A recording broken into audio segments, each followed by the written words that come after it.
Cross-eye dominance. Cross-eyed dominance. Cross-eye dominance. Howdy y'all and welcome back. That intro clip right there is my homie Jacob at the range shooting a long gun for the very first time ever.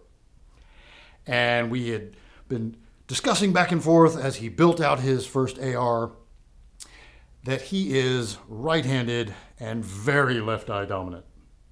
And shooting handguns, this is not a big deal, right? So I happen to be right-handed, right-eye dominant, but I could, if I had to, for whatever reason, just force my right eye closed, shift the gun over a little bit, find my sights, and shoot with my left eye. Or if you're left-handed and right-eye dominant, same thing, you just slide it over a little bit, you make it work.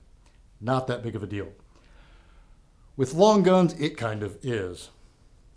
So if you are cross-eye dominant and you've been watching the BeGunners series up to this point and I haven't addressed it, I apologize, but I've been holding out because where it really becomes a thing is long guns, and that's what we're moving into next. So I remember 1,000 years ago when I was in basic training, they would actually let people shoot like this. So say you are right-handed, this is the way you would naturally shoulder a rifle or shotgun, but you're left-eye dominant, so you would bring your kind of whole face, instead of a cheek weld, you have a face weld, and then you bring that dominant eye, being the left eye in this case, and you'd find your iron sights and you'd shoot like that. And that is flaming hot garbage. Don't do that. You have a choice.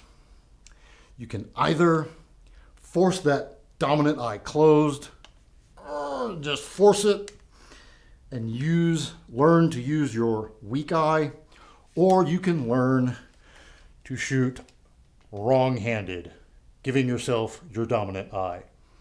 So in this case, it would look something like this. Now for me, like in a training class or something, if we're shooting wrong-shouldered, like around a barrier or something, I have to crank my dominant eye closed, and then I can shoot pretty okay that way.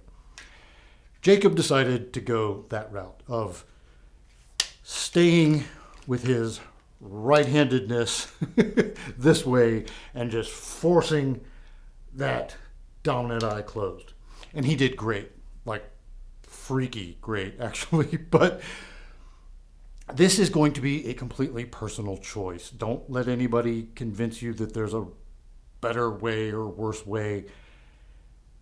Obviously, the big downside to going this route of closing the one eye is that you are losing a lot of peripheral vision on your weak side of your body. So kind of everything from here over is going to be gone.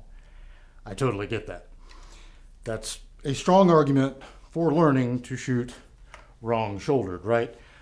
But if shooting wrong-shouldered feels as awful to you as it does to me, then I would totally understand just forcing that eye shut and learning to shoot that way. So chances are you are not a Navy SEAL or an Army Ranger or on a SWAT team. You're probably not clearing buildings, because people like that don't watch this channel. So look, you're a regular person. Just enjoy your shooting and do whichever one feels more comfortable for you. You can also get started shooting the one way and then over time experiment with the other, but get your fundamentals down with the way that is more comfortable. Get comfortable handling and operating, going through all of your safety procedures. Get all that stuff down first, the more comfortable way, and then maybe you make a switch later on or not.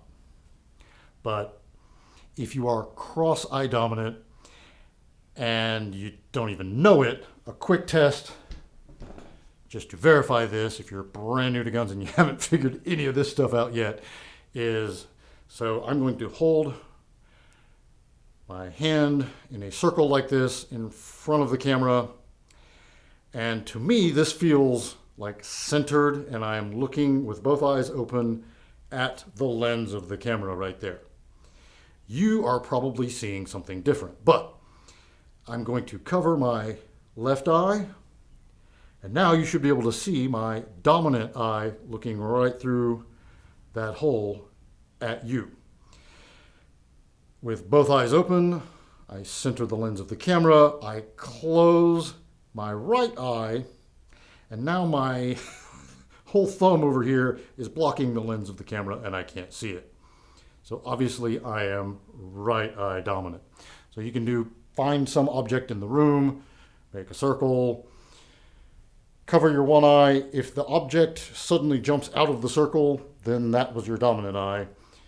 If the object doesn't move, then you have covered your weak eye. So anyway, that's all I got for this one, y'all. Until next time, be easy.